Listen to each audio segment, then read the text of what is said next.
ஒவ்வொரு நாளும் இத்தனை லட்சம் மக்கள் பயனடையக்கூடிய மாதிரி நாம் திட்டங்களை செயல்படுத்தி இருக்கக்கூடிய காரணத்தால் தான் நீங்க பாக்குறீங்க எதிர்க்கட்சிகள் என்ன பண்றதுன்னு தெரியாம முழிக்கிறாங்க. வயிற்றெரிச்சலும் ஆற்றாமலையும் ஆரோக்கியமற்ற அரசியல் சூழ்ச்சிகளை செஞ்சு பார்க்கிறாங்க. நாம வளர்ச்சி அரசியலை பேசினா அவங்க வேற அரசியலை பேசுறாங்க. நான் உறுதியா சொல்றேன், அவங்க எத்தனை சூழ்ச்சி செஞ்சாலும் அத்தனையும் நாங்கள் முறியடிப்போம், அதை சிதைப்போம். இந்த முத்துவேல் கருணாநிதி ஸ்டாலின் கிட்ட அந்த பாட்சாலாம் பலிக்காது, எதுவும் எடுபடாது. அறத்தை கொண்டாடக்கூடிய அமைதியான மாநிலமாகத்தான் தமிழ்நாடு இன்றைக்கு இருக்கு. மதுரை மக்கள் கிட்ட வளர்ச்சின்னு சொன்னா வாங்க வாங்கன்னு வரவேற்பாங்க. அதுவே வன்முறையை தூண்ட கூப்பிட்டா விரட்டடிப்பாங்க.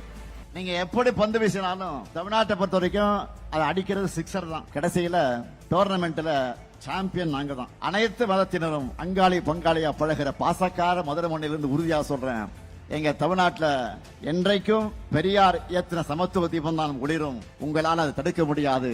எதிர்த்து கேட்க ஆள் இருக்கு. 2026 அதே ஃபயரோட திராவிட மாடல் அரசு தான் தொடரும்.